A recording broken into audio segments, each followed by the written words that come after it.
Funding for New Mexico in Focus provided by viewers like you. This week on New Mexico in Focus, a critical look inside our media ecosystem with journalists, newsroom leaders, and owners. We are, as journalists, influential, and shame on us if we don't use some of that to bring problems to light. In the first episode of a two-part special, we explored the successes, shortcomings, and unique challenges in maintaining a news environment that serves all readers, listeners, and viewers. New Mexico in Focus starts now. Thanks for joining us this week. I'm your host, Gene Grant. We begin the month of July just after the Independence Day holiday with an assessment of the Fourth Estate in New Mexico. Now, journalism is a vital piece of a functioning democracy, but this two-part special isn't about patting ourselves on the back. It's about finding out what's working and what isn't in our industry. This week, we'll hear from two different panels, both with decades of institutional knowledge. In just over 15 minutes, I sit down with our first group, managers from three very different publications serving very different areas. I'll ask them about the influence funding and ownership have on staffing, and by extension, the news they choose to deliver. Then in the second half of the show, three other newsroom leaders gather around this table to give their perspective on the coverage dilemmas they face every day in a state that's as broad geographically as it is culturally. Also, in less than 30 minutes, we talk with Pat Davis, the Albuquerque City Councilor, longtime progressive political rabble-rouser, and more recently, owner of 4 New Mexico newspapers. Executive producer Jeff Proctor asks Mr. Davis why he's deepening his footprint in the media world.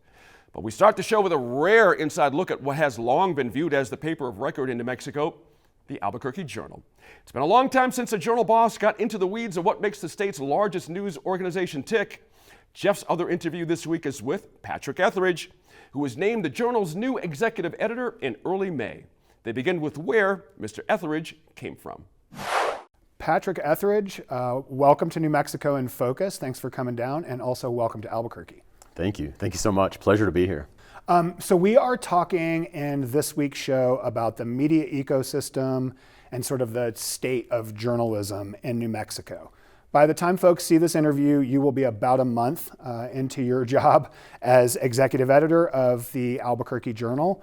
And we'll get to your plans and vision for the newspaper here in a little bit. But I want to start with where you came from.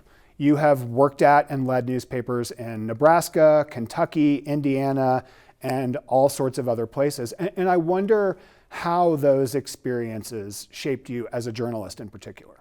Sure. So I've had ink in my blood since a very young age. You could go back even further, and I was delivering papers when I was 13 and 14, and that was a coveted job for a household, and that's one of those things that my brothers and we kept for a decade in our little small town we grew up in. But then more to the point, got into newspapers as a writer and have always just loved a good story.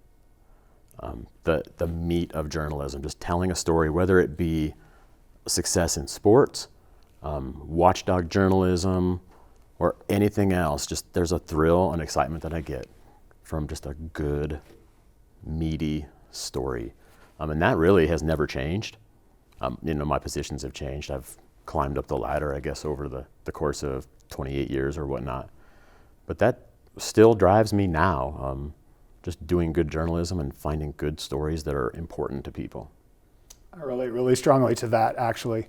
I wonder, what were some of those newspapers like in terms of size and circulation and the way they served the communities where they existed? Sure. So every good newspaper, I think, is somewhat a mirror of the community that it serves.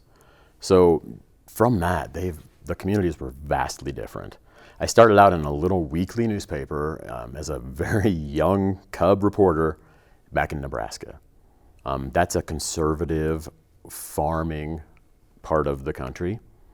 And the newspaper really mirrored that. So I went from that to Iowa. Iowa, not as conservative at the time. I went on to be able to cover the Iowa caucuses. Covered the closing of Maytag, which was in Newton, Iowa, which was a huge deal. We saw, a town that really thrived on these 3,000 people working in a factory and all losing their jobs within a matter of a year. Echoes of that in the 2016 presidential election, Yeah, right? and just decimated an entire town. And then it really became politicized, right or wrong. Folks used that. But, you know, covering the Iowa caucuses was great. And because of Iowa's political makeup, all of the presidential candidates cruised through there, so that was a lot of fun. But then from there, I took a management position on the Iron Range of Minnesota. If you know anything about the Iron Range, it's very much, they call it DFL, is the political driving force there. A completely different dynamic again, and the newspaper reflected that.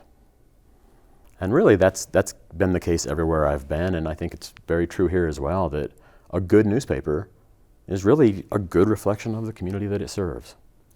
Yeah, and I want to unpack this question a little later in the interview, but let's take a little bit of a stab at it now. This is a state, of course, with a majority Hispanic population, a minority white population. The politics here tend to range from like super deep blue to very weirdly purple. How do you plan to make that reflection that you were just describing happen? How do you do that? You know, I think the number one way to do that is by hiring good, unbiased journalists. And you know, we all have different backgrounds as journalists, as people, but a good journalist, somebody who really takes it serious, their background doesn't necessarily matter. They approach subject matter unbiased, without any preconceived notions. And I really think that we have a team with that kind of dedication to the craft. How much did you know about Albuquerque? How much did you know about New Mexico? And how much did you know about the Journal when you decided to start to go down this path?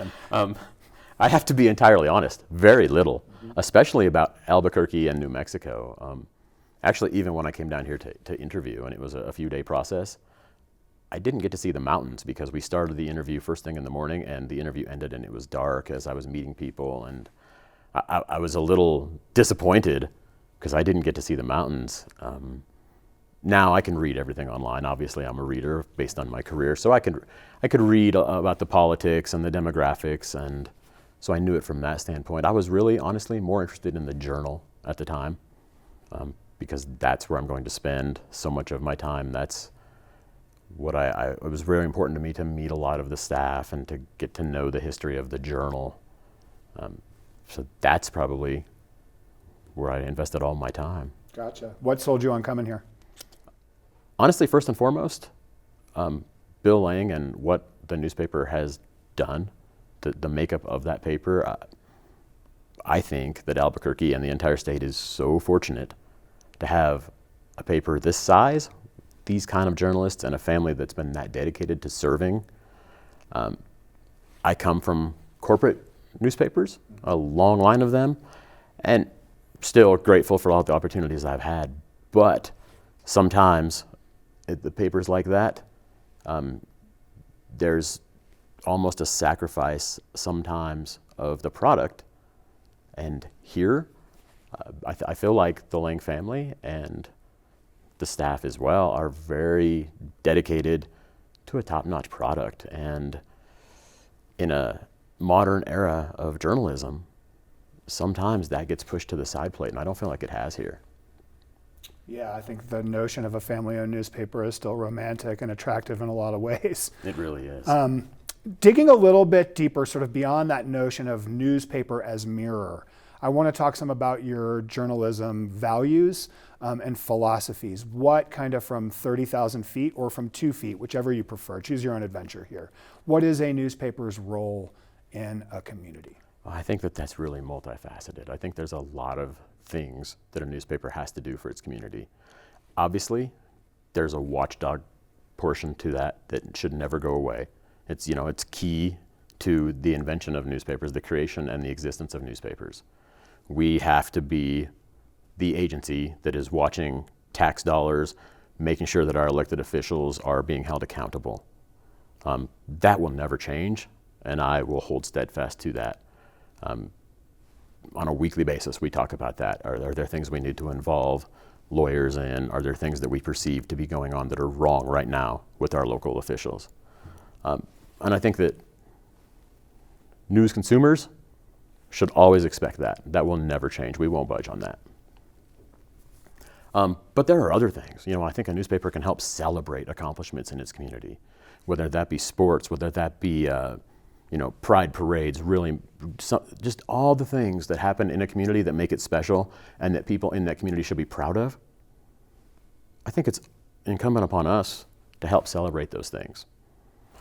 Now, another portion that I think that newspapers and all media do, but could do better at, is really affect change. I feel like we are, as journalists, influential, and shame on us if we don't use some of that to bring problems to light. It's not necessarily all on our back to make those changes, but to at least make the awareness, to let communities know, let influencers know this is a problem. And I think that that's a thing that all media should do more of. And I would intend for the Journal to do more of that. The old saw of an informed electorate makes better choices at the ballot box, right? Exactly. Yeah. So for as long as anybody can remember, the Journal has positioned itself as a newspaper of record. Sort of the New York Times model of all the news that's fit to print, right? But on a local scale. Should readers going forward expect that of the Journal, or do you have a different idea in mind for that idea of if it happened, it didn't really happen unless it went in the Journal? Is that what we're going to see going forward? So I appreciate the question, because honestly, that's something that we've discussed, we've pondered, and not to great detail yet because I've only been here for a minute, but very true. I mean, we've talked about, do our readers expect us to be the state newspaper that reports on things that are happening 3 hours away, but it's still New Mexico? And I think the answer is yes. We will continue to do that because I think our readers expect it, and it's important. I don't think that we can always rely on, well, somebody will pick that up. At some point, you just have to do it yourself to make sure that readers remain informed. However, it's equally important to me that we are a community newspaper. I don't want there to be news happening in Albuquerque that we miss because we're covering something 3 hours away. So there's a fine line there, and I can't tell you that I have that all figured out yet, but I want to be both. That's really encouraging to hear. Yeah. Going a little bit more into the weeds here, and I appreciate your willingness to engage in some of this. Your two predecessors in the executive editor job, Karen Moses and Kent Walls. First of all, full disclosure, this does not come as a galloping shock to any of our viewers. I worked at the Journal from 2003 to 2013. It's still a really important institution to me in a lot of ways. So fair game for me to just say that out loud. Anyway, Kent and Karen both were very hands-on editors. In particular, for stuff that went in the A section of the newspaper, they had their hands-on copy.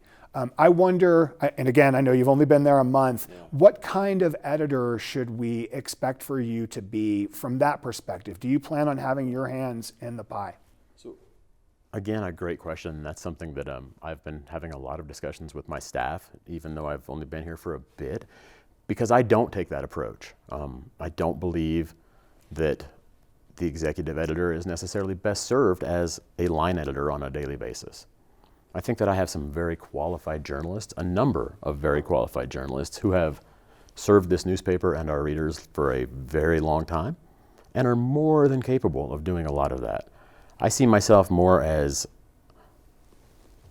coming up with the direction that we're going to go, saying that this is where we're going to go, and then really I'd like to empower my staff. I've never worked with a group of journalists as skilled as this, as experienced as this, and as capable as they are. So that's really what we've been talking a lot about in my first few weeks here, is just, I trust you. You know what to do. At this point, you know what to do more than I do. I've only been here for a minute. I'm still learning the processes, and I'm still learning the names of the people in the newsroom, frankly. Yeah. But I would expect in the coming months that for my staff to hopefully feel very empowered and know that I'm not going to be looking over their shoulder for all those details. I think that as the modern era of journalism dictates we do less with more, it's going to be very important that they know they have the ability to go out on their own and do more of the things that they're qualified to do. And I think we have to learn to operate more efficiently that way, because our number one priority will always remain good journalism keeping meat on the bone, so to speak. So the best way to do that is to be efficient. One other question about process. And going back to, again, both of your two predecessors, they both had a tremendous amount of involvement, both in content on the editorial pages, including staff editorials, and in the news operation. I wonder your thoughts on that philosophically. Do you plan to have more of kind of that traditional separation of church and state, or do you see yourself kind of overseeing both aspects of the operation, opinion and news both? So I will serve on our editorial board. I will be part of that process on a regular basis. And in terms of content, I'm really looking forward to starting to write a regular column of some sort. That's not all going to be hard news, let's be honest. A lot of this, especially as I get acclimated and introduced to the area, there's probably going to be a lot of me writing about just how amazed I am at some of the Albuquerque-isms and things that are just brand new to me. But I think, eventually you're going to probably see me opine a bit more. And I believe that myself or any other journalist worth their mud can share an opinion and still also be unbiased when it comes to the news side. I think that separation is possible. Most of the major news outlets weren't even sending a reporter to Santa Fe. None of the TV stations had an assigned reporter that year. The Journal had one of the Dans, the AP had somebody, but all the news outlets south of I-40 were using sort of syndication or AP wire. And so we said, we have to be in the room, somebody that understands these issues. Thanks again to Patrick Etheridge for sitting down with us. Now, in the second half of that interview airing next Friday, Jeff asks Mr. Etheridge about the Journal's new website rollout and his plans for the newspaper that's been bleeding talent and has struggled to connect with communities of colors, no doubt. Now, catch that next week on New Mexico in Focus. Now it's time to welcome in a special panel as we dive into the state of journalism. Our goal is to explore how local news can better serve all communities here in New Mexico with some help from you, our viewers, who asked to send in questions about the subject. And thank you for participating, by the way. But first, I want to introduce our panelists. I'm very happy to be joined virtually today by Algernon DeMassa. He's editor at the Deming Headlight. Source New Mexico editor and sometimes panelist Sean Griswold. He's up in Denver today. Thank you, Sean. And Jessica Onsuras, news director for Gannett, covering the Carlsbad Current-Argus, Alamogordo Daily News, Ruidoso News, Las Cruces Sun News, and the Farmington Daily Times. Thanks to you all. Now, starting off, let's peel back the curtain here and talk about ownership in news organizations. Our panelists represent three distinct business models prevalent today: locally owned papers, corporate ownership, and nonprofit news. Our group today can speak to how those ownership structures influence their approach to covering the news. Now, beginning with Sean, I got a question for all three of you. How does a nonprofit like Source New Mexico keep the lights on? Okay, it's a great question. One, we are funded by donors, including and as well as grant recipients. All of our donors for any donation over $50 is posted on our website. Now, States Newsroom is the national organization founded in North Carolina. It was called North Carolina Policy Watch, and it was a couple wonks who used to work in state government over there, looking at trying to adapt more and broader news coverage of the Capitol there. And that model has been now grown into nearly 40 newsrooms across the country. Source New Mexico opened in 2021. So States Newsroom offers a sort of like HQ element. You know, they are our HR, our payroll. They help the back end for our website. And so they take care of all of those elements from there. But after that, it's all hands off. Yeah. We run independently. We run, I operate and make our editorial decisions along with our staff members. We are responsible for hiring for freelancers and just the news of the day that we plan to do. And so our structure is based off of that. But as what keeps the lights going, it's donors and it's grant reporting. Algernon, on your end of the world, how did the purchase of the Headlight from Gannett last year affect your paper's approach to covering your community? Did staffing philosophies change at all? Well, it's interesting. It was a little bit like starting over. The Deming Headlight had been a property of large corporations and conglomerates for a couple of decades, and most recently with Gannett. And then it was purchased in November of last year by a local publisher, the Silver City Independent Publishing Company, which produces the Silver City Daily Press and the Silver City Independent. And so in some ways, it was really like starting over. I mean, what did we buy? We bought the name of the Deming Headlight, a few physical assets, and what subscribers were, still active with the paper, and the rest of it was starting over. I was brought back to be the editor. I had actually started at the Deming Headlight as a reporter some years ago, and so now I run the newsroom, and we have a reporting staff of 3, if you count me, since I'm also reporting. Not bad there. Jessica, on your end of the world, how does corporate ownership impact the way your paper serves local readers? It's an interesting question, because I think we can all agree that when you are corporately owned, you have kind of a different set of priorities, right? You've got a corporation like Gannett who answers to its stockholders, whose primary job is to make sure that the newspaper is generating a revenue to pay those stockholders. But when you're looking at it from the perspective of newsroom, you still have staff that come in every day with the spirit of, we serve our community, we serve their interests, and we report on things that are important to them. But we definitely feel, I don't think anybody can deny it, we definitely feel the choices that are made up top by our corporate owners. Every day on the ground in the newsroom, everything from staff cuts to the clipping of the purse strings. When you lose staff, you certainly experience coverage gaps, and your readership feels that. And we have found that they've been very vocal about what they want from local newspapers, and how our corporate owners are managing those papers within New Mexico. Jessica, let me stay with you as we take a turn here. Let's take a quick look back actually to where we compare to 15, 20 years ago as an industry. Resources are much more limited. There isn't a reporter in every city or town council meeting across the state like it used to be. So the question we have is the same one many of our viewers wondered on Twitter. How has that changed how news organizations allocate what they have? And are those decisions always based off of what's best serving to their audience? The direct answer to that is no. It's not always based on what's best for our audience. And I think if you ask a journalist, we're always going to want to direct those resources into reporters, into those resources for the newsroom, and that doesn't happen. That doesn't correlate with what's happening on the ground right now. I hear that from our audiences in every community that we serve every day. Can we get more reporters? Why aren't you at this meeting? Why aren't you at that meeting? Why is coverage 2 days late in a print edition? Well, those are all direct impacts from decisions being made up top that trickle down into our newsrooms. 10, 15 years ago, even when I started as a journalist, you are already seeing the effects of trimmed newsrooms. I walked into the Carlsbad Current-Argus as a green journalist, and there were 10 reporters, of half of which had 30 plus years of knowledge in that community. And in my first 3 years there, they retired or left, and out the door walked that institutional knowledge. So readers feel that. And I think that it's definitely hard for reporters, young reporters who are coming into newsrooms, and they don't have that mentorship, they don't have that experience, and we really struggle to bridge that in our reporting. Hey, Algernon, I got a question for you, kind of a bigger picture thing here.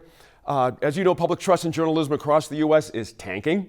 Though local news fares better than the big national brands, certainly in polling. But why is there such a disconnect there in your view?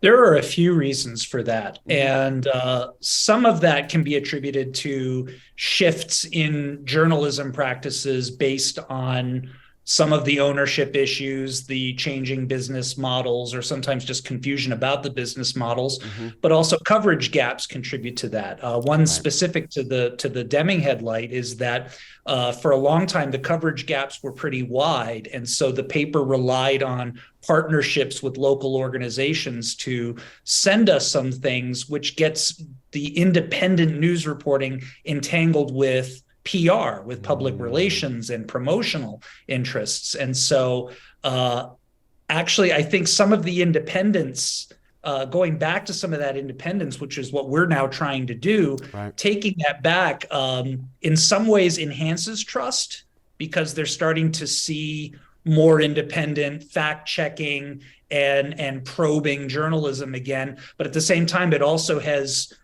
kind of lost some trust with interests that came to rely on the PR aspect of the paper. And so we're trying to negotiate that relationship as transparently as we can to make it clear that we can be of assistance in getting information out about what's going on in our community, but we're also doing that independent piece of news, factual gathering, and investigation that the community really depends on and needs. And so the negotiation of trust there is very dynamic right now.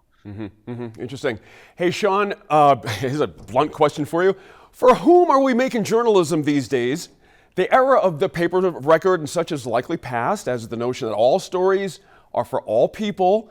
So how do we serve younger folks, communities of color, people who may be distrustful of what we do? What's the answer there in your view? I mean, we're always looking for an answer and solution, but at the beginning, it starts with being present and showing up and actually listening to these voices and hearing from community people.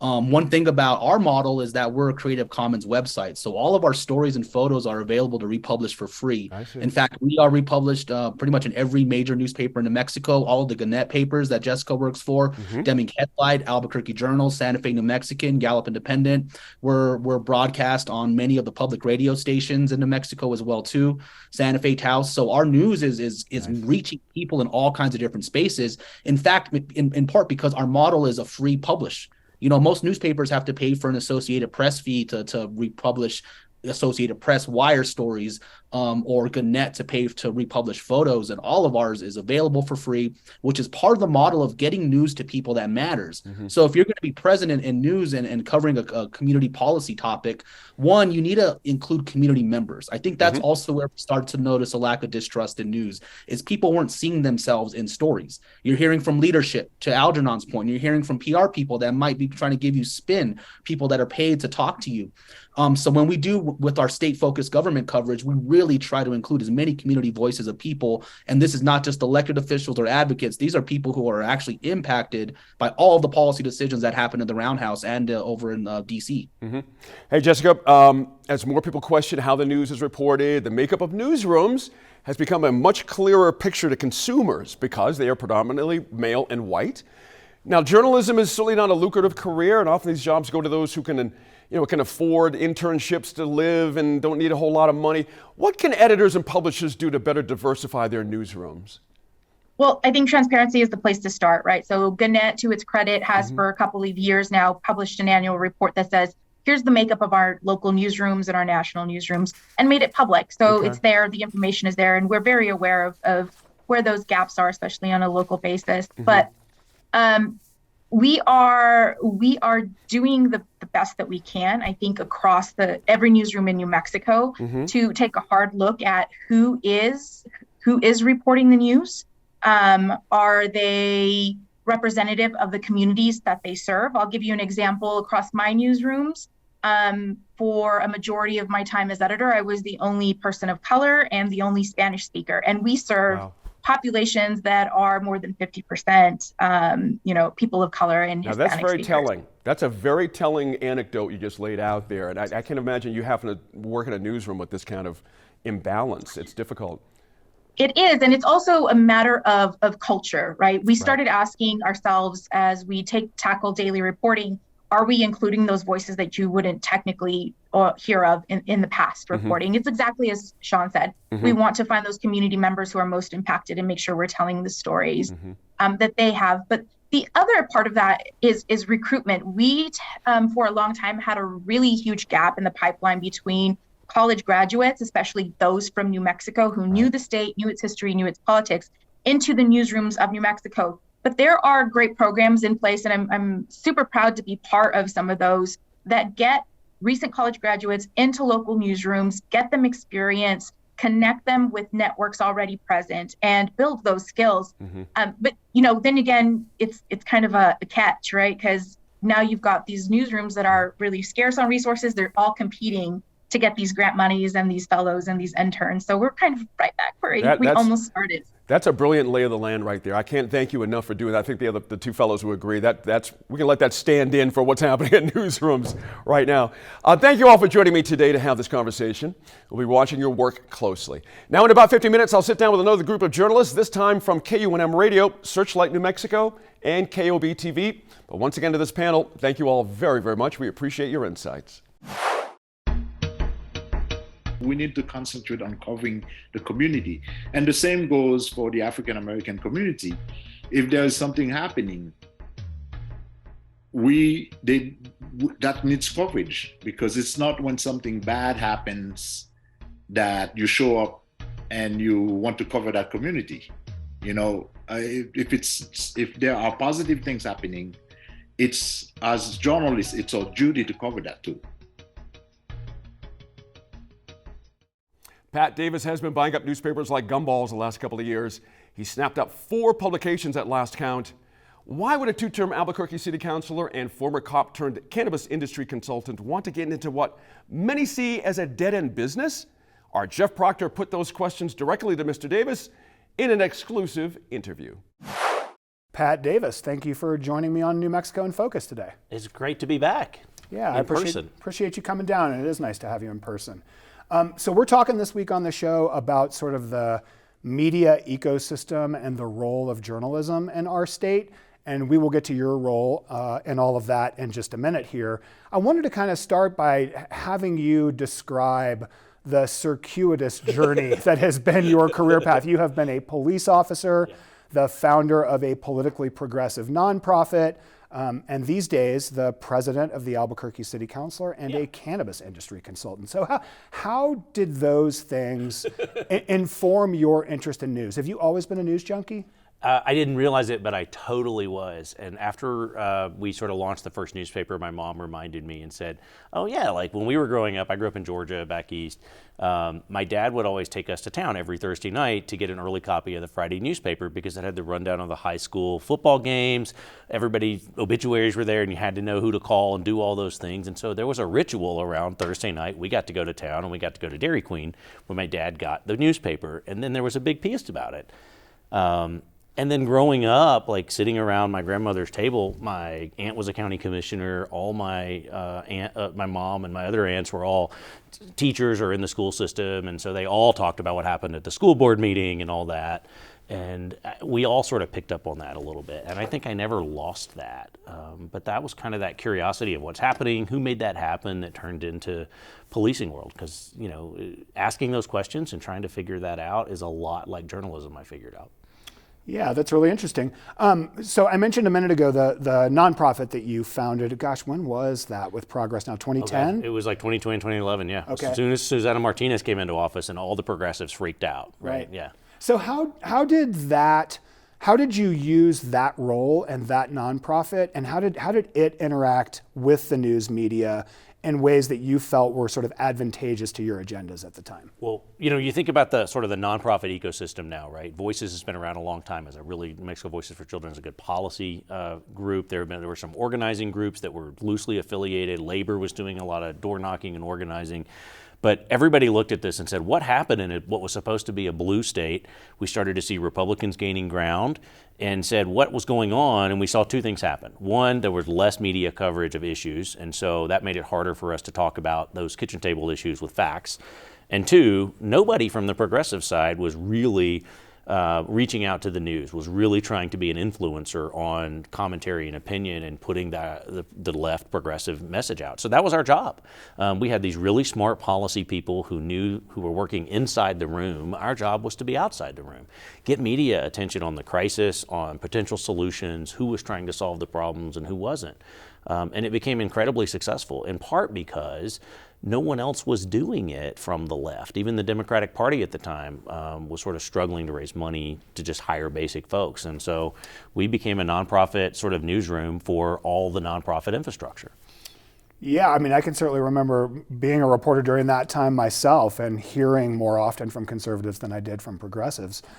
So fast forwarding just a little bit into your time at Progress Now, you ended up under that umbrella founding a digital nonprofit newsroom called the New Mexico Political Report. What was the idea with that newsroom, and what gaps were you trying to fill in the ecosystem then, a decade ago? Well, we had spent 3-4 years there trying just to get a foothold in how do we talk to people, learning we did polling and messaging and trying to figure out how to talk to people and get their attention on issues and educate them. What we realized was, here was the end of, at that time, Governor Martinez's first term. She had just gotten reelected, was heading into the new legislature, and we saw for the first time and leading up to that most of the major news outlets weren't even sending a reporter to Santa Fe. None of the TV stations had an assigned reporter that year. The Journal had one of the Dans, the AP had somebody, but all the news outlets south of I-40 were using sort of syndication or AP wire. And so we said, we have to be in the room, somebody that understands these issues. So I got a grant really quickly and hired Matt Reichbach from New Mexico Telegram that had just sort of was struggling to gain readership. And we gave Matt our email platform of 100,000 people and just started covering it. And during that session, all those newspapers down south started picking up that coverage. And we realized we had something there. And it still exists today. It's still one of New Mexico's longest running nonprofit papers. It is, for sure. So that news organization has taken a little bit of heat from me and from others, in particular because it does not disclose the sources of its funding. Yeah. How successful, sort of broadly, do you think that operation was in terms of the goals that you were trying to accomplish when you founded it? We took a lot of heat, rightly so, when it was me trying to found a newspaper. So we set up some rules. We said, yeah, and I use these in all of our papers today. It has to be someone who's credentialed by a journalism organization, the SPJ, for example, the National Federation of Press Women, for example. Somebody who has a professional code of ethics. We put that online. We invite reporters to screen those stories and give us feedback, kind of like an editorial board. We did at the time. But really, it was the proof of the work. Like, there was a rule that if you had a liberal, you had to have a conservative. We were really strict about that. And what we found was the conservatives were also using our stuff because their name was in it. And so they kind of let us go with it because it was down the middle. We didn't carry opinion that was one-sided or the other, or any opinion at all, for a long time. And I think there's a piece of that matters. I think people care less, about the ownership if they can read the balance there. It's when we get into these blogs and all this other stuff, and we'll talk about that when it looks like an agenda and feels like an agenda, it turns people off, and you can't make money at that. So I think the market is trying to tell us something there. Yeah, and fair enough. It's hard to argue with some of the reporters who came through that newsroom. Andy Lyman, Joey Peters, Laura Paskus, who of course works here now. Certainly some really talented reporters came through that newsroom. And I think that's it. New Mexico has a great cohort of great reporters that know each other, know their issues, and when they're willing to lend their name to these organizations, I think it really helps because they know they have other opportunities. Bylines matter. Bylines totally matter to people who know, like the insiders, right? Sure. Most of those readers probably never knew 1 million online readers a year. Most of those folks probably never knew Laura, but the folks who wanted to have their story told, or when Laura called them, they knew they had to respond. That means an awful lot, and it still does. Let's fast forward to 2020. You, and in particular the sort of late summer of 2020, you are kind of starting your second term on the Albuquerque City Council. The pandemic is raging. I have just taken a 50% furlough in my job working at the alternative weekly newspaper in Santa Fe. You go ahead and decide to buy an alternative weekly newspaper in Albuquerque. Had you hit your head? Yes. What's wrong with you? I think COVID had something going. Part of the problem was I was doing work as a city councilor trying to help small businesses sort of apply for their PPP loans. And Tierna Unreinos, who had been the associate publisher there, and I had known at the Alibi, right? At the Alibi, yeah, at the city, and I had known forever, reached out and said, does the city have any grants? What can we do? And newspapers weren't eligible.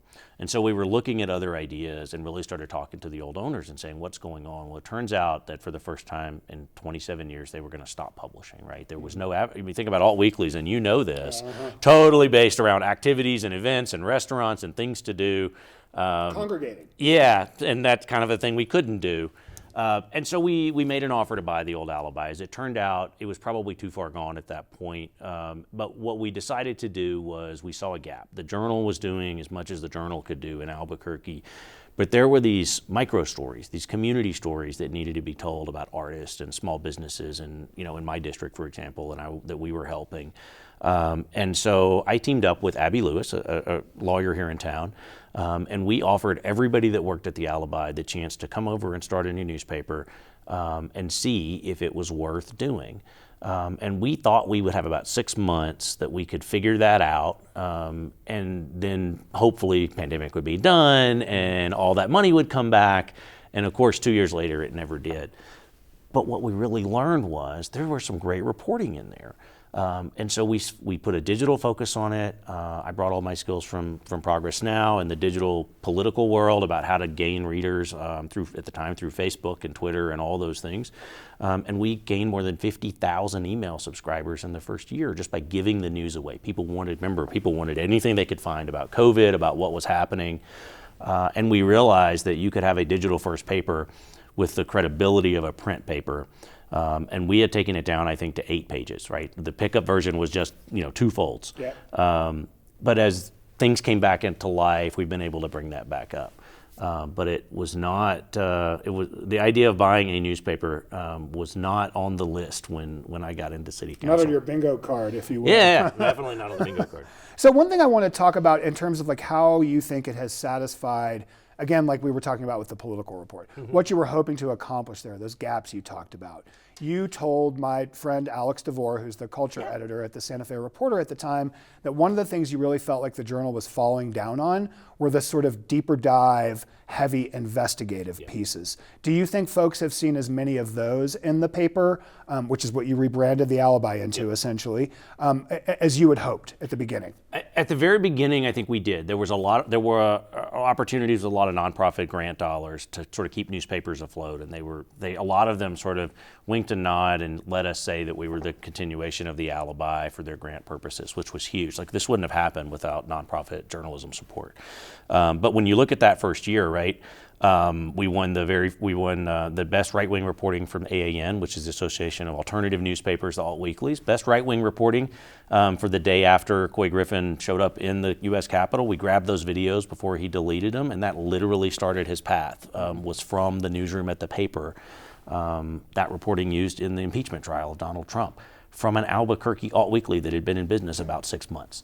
I think we saw that we were doing that over and over again. John Sims, a great Native American reporter from Acoma, won national awards for writing about missing, murdered, and indigenous women. Oh, by the way, just last week won his 2nd national award for best continuing coverage in the country by the New Mexico National Federation of Press Women for that topic. So what we saw was we can win awards because there are good journalists here. I'll say what the paper has really struggled with is keeping that going, because it's pretty much grant driven. We don't ask for subscriptions. Advertisers support most of the event coverage and the arts coverage, but being able to pay a reporter $40,000 or $50,000 a year long enough to get into an issue is hard to come by in New Mexico. As we were talking about before we sat down and turned the cameras on, you said to me, you guys are expensive, which we are. Yes, you are very reporters don't get paid very much, but all the things that go with them, very expensive. It costs money to produce this. Thanks again to Pat Davis for stopping by. Tune in next week for the second half of our interview when Jeff asks him about the potential risks of one guy owning 4 newspapers and why anyone should trust any of them when they're owned by a political insider like Mr. Davis. That's next Friday on New Mexico in Focus. Don't miss it. Now, let's turn to our second panel for this week. Happy to be joined in studio today by Tim Maestas. He's news director at KOB TV. Megan Kamerick, news director at KUNM Radio, and Searchlight New Mexico editor Sarah Solovich is with us as well. Let's open this up with a discussion and a look at ownership of our local news organizations. As viewers heard in our last segment, there are differences in leadership between a for-profit and a nonprofit newsroom, as well as a family-owned versus corporate organization. Now, Megan, at KUNM, that's affiliated, of course, with the university. But how exactly are you funded, and how does that relate to the mission of public radio? Sure, Gene. Like a lot of public radio stations, we're a university licensee. The university holds our license. They have no editorial input on our coverage. We are funded. We have about a $2.2 million budget. That might surprise most. That's a good size. I know, it feels like it, but it's there's a lot we have to pay for. About 80% comes from individual donors and local business sponsors, and then about 20% from the Corporation for Public Broadcasting and foundation grants. For instance, the W.K. Kellogg Foundation funds 2 of our reporters they have for quite a while. The Thornburg Foundation covers, we have a halftime reporter. So we don't really have an ownership, we have a license holder. There you go. Per se. That makes sense, So- and that is different Yes. than everything else I just set up. But Tim, in your situation, you do work for a family-owned situation, and it's a little bit different over there. How does that affect newsroom coverage decisions? Your station's family-owned. Unlike some of your local competitors, it's just a little bit different. Is there a difference at Channel 4? There is. We are owned by Hubbard Broadcasting. Actually, this year we are celebrating 75 years of ownership under Hubbard. So it's significant, especially in the television industry, to be owned by the same owner for so long. For me, I've worked for stations that have been owned by corporate, publicly traded corporations, and we're now working for Hubbard, which is family owned. I can say from personal experience, it's a blessing because they are very hands off.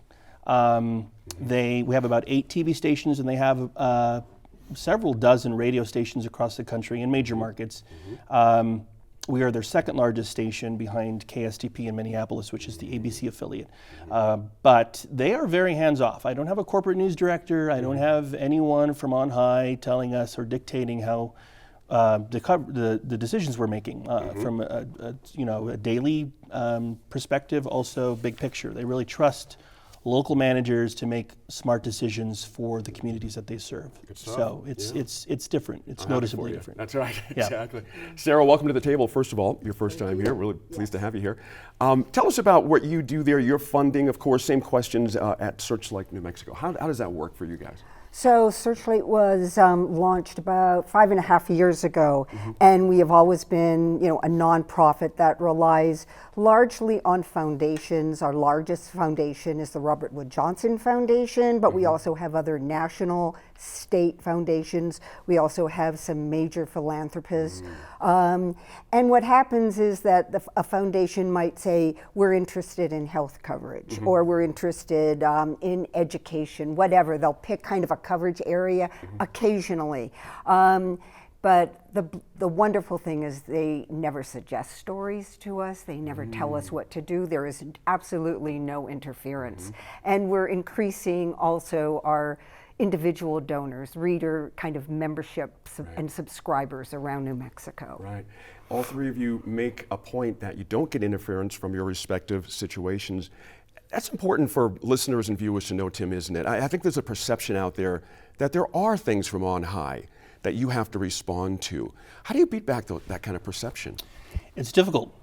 We hear from viewers on both sides of the political spectrum pretty frequently, pretty often, accusing us of bias from one end or another. That kind of tells me that we're in the middle. So if there's any comfort in that, there's that. But it's just in doing what we do every day. We have a mission. We try very hard to be objective and to take that approach with all of our stories and all of our coverage. So there's just a built-in, I think, perception or belief among not everyone, but certain viewers that we have a position or we have an agenda, and that is not the case. Interesting. I want to stay on this issue of trust, Megan. It's interesting. How do news organizations, I guess, build engagement and trust with your audience? How do you decide what people need to know? You see what I mean? It's a very difficult thing to build that kind of trust. Where do you start from every morning on these kind of things? For sure, Gene, and I think this has become even more huge in the times we're in now. I think you have to be incredibly transparent about what you do, and one of my goals is to make that more obvious on our website. Trusting News is a great organization and has some great templates for how you do that. Like, this is who we are, this is what we cover, this is why we do it, this is, and news is very bad about telling its story, and now we're kind of seeing the repercussions of that. And we haven't wanted to be the story, but you have to explain those things to people and be super open to criticism and to suggestions. And choosing what you cover is a challenge because we're all, I'm one of the smaller public radio stations. I'm like, we can't cover everything. That's right. So we have to think about, like, what are we going to leave? Right. What can we pick up from other outlets? We work with Source New Mexico a lot. We've used things from Searchlight. We've rewritten stuff from KOB if we need to. Sure. And I just came back from the Public Media Journalists Association conference, and the whole theme was collaboration. Oh, no kidding. And cooperation. Look, we need to figure out, healthy competition is good, but what do people need? Because we're losing several newspapers a week on average. Yes. And we live in a place of news deserts. So I think we need to think through that and how we can best serve people by giving them what they need. I would love to do more engagement. It's also one of my goals. Sure. Lots of stations have someone just committed to engagement. I don't have that luxury right now, but it's very important. So I have seen that trend. It's actually interesting that you picked up on that too and mentioned that. Last question, I got another thing for Sarah. Who is your audience at KUNM? This comes up a lot. Is it people affiliated strictly with the university, the lay people? Who is the audience there? We haven't done an audience survey for a while that I have at hand, but I will tell you we reach over half of New Mexico. Wow. I mean, we have translators from Socorro up all the way into northern New Mexico. Right. So a variety of people are listening to us. I would say from the last data I saw, they do tend to skew older. This is why public media as digital first as its mantra, because we know, I don't have my phone with me, but I would hold it up like that's how people are going to get news. Gene, I have an intern who will be a junior, I think, in the fall, and she had her first story, and she told her family and friends, I'm going to be on the radio, and she said something that said, how do I listen to that? Interesting. Interesting. So it's not going to be, as we That's call right. terrestrial radio. Right, exactly. It's going to be digital on your phone. So that's, if you want the younger audience, you That's a have good to point. meet them where they are. Another segment on what Megan's talking about, Sarah, I want to pick up on is talk about who gathers the news and shows it to folks, meaning representation, especially in our diverse state. Does that matter? Or folks, do you get feedback saying, I would prefer to see stories by certain types of people in the state? What's your sense of that? And Tim, I want you to pick up on that as well. I don't think we've ever had a specific question like that, but one of the things that we're most proud of is when we have a story that touches on the Navajo Nation, we have it immediately translated into Dene. And then we give it for free to Native Public Media, which is a kind of an umbrella group of Native-owned radio and TV stations around the country. And so that story will appear in many, like, completely oral Dene forms. That's exciting. But we've worked really hard. When I go to conferences, I think diversity is almost preponderates. It is the conversation among all news outlets across the country, and it is just very, it's really a challenge. What are the biggest challenges that you've seen? Or any commonalities from those events you've been to? Well, for us, the biggest challenge, is covering such an enormous state like New Mexico, because, that is our mission, and we're always, we don't just stay in northern New Mexico or central. So sending people with a small staff across, the state is very difficult. And, we're a very small staff, so that is, it's expensive. Journalism is, investigative journalism is incredibly expensive. And to get people who are experienced and just understand the mission, but also the values of traditional journalism. Let me throw this in as well, Tim. We're in a diverse state, right? How do we make sure it's not a checkboxing exercise? And then to follow up to that is, what is the role of journalism in New Mexico in 2023? Just a big question right there. What is our mission as journalists here at all the challenges we have in New Mexico right now? Well, bouncing off what Sarah mentioned, in television, this is the second largest market in the nation geographically. We are just behind Salt Lake City. We cover the entire state. Las Cruces is technically in the El Paso market, but we still cover stories out of Las Cruces. Las Cruces viewers can still receive our signal over the air. We cover Southwest Colorado, we cover Northeast Arizona. So that that makes covering news in this market difficult. When it comes to recruiting, staffing, I can tell you in the last several years, it has become more difficult than ever to recruit. I think there are a number of factors specifically related to the television news industry. It's not exciting or as glamorous as it used to be on television. Everybody's on a screen now. Everybody is on Facebook, on YouTube. It's just not as glamorous or as exciting as it used to be. That's one thing. Another thing is recruiting, specifically New Mexico. We're a small state. We're a flyover state. A lot of people have heard about New Mexico, but they've never been here. They've been to our surrounding states. So there's a lot of curiosity and apprehension about coming to a place where they're not really familiar with. When it comes to recruiting, I've made an effort to recruit locally. UNM now has a great fellowship and internship program. I've hired 2 former fellows are now full-time employees with KOB. The benefits out of that are they're local, they know the local issues, they know what people in this market care about. So that is where I'm at with recruiting. It's a challenge now. Can I jump in and say, we have the New Mexico Local News Fund, is that what you're talking about, the Fellows Program through UNM? So we've had 2 fellows too, that's my intern this summer. And our other fellow, Jeanette Didios, who is Dene and Hickory Apache, we've kept her on under our Thornburg grant. So, and then Mia Casas is our intern this summer. And another full-time employee we have now under Kellogg, Taylor Velasquez, started with us as a student employee. So those are my 3 folks of color in my newsroom, Gene, and they were recruited locally. There you go. And that's really important because it is a very competitive market for talented, diverse journalists. And we've already had someone plucked away to Colorado Public Radio. As good for her. It's hard to keep but, talented we people have here. to. We have to high, the salaries are lower mentioned. here. That's right. And yeah, New Mexico's like, That's right. is that in America? At the same time, I will say at the same time, we're a top 50 market. There are about 210 television markets in the nation. We're top 50. It's a good size market. Thank you. So it's very possible to earn a good living here and for people to establish themselves and earn good livings and stay here quite a while. So my reality as a top 50 news director is I see a lot of people come and go.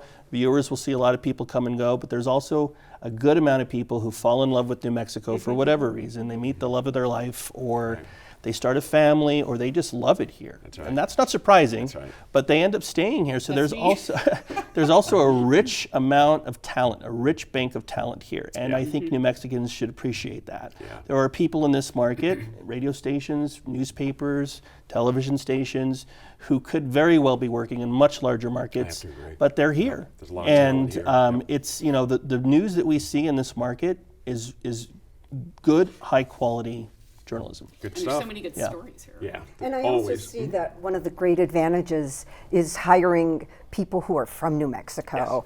One of our most treasured reporters is Alicia Guzman, who's from Truchas. And she lately started reporting on the nuclear industry, and particularly what's happening at Los Alamos. And she is able to tell the stories of northern New Mexicans working at Lanel and what's happening there and the impact on the state in a way that nobody from anywhere else in the country I'm glad you is guys able got to those write stories about in that. about your staff. That actually means something. Again, perception is everything.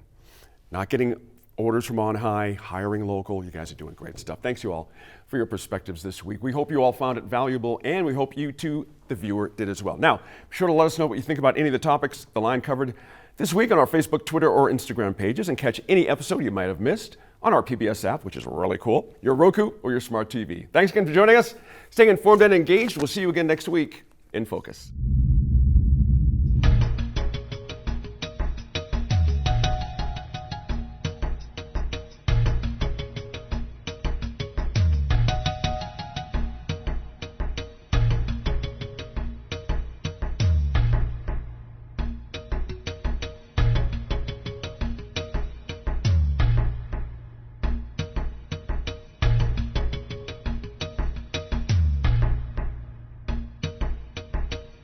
Funding for New Mexico in Focus provided by the viewers like you.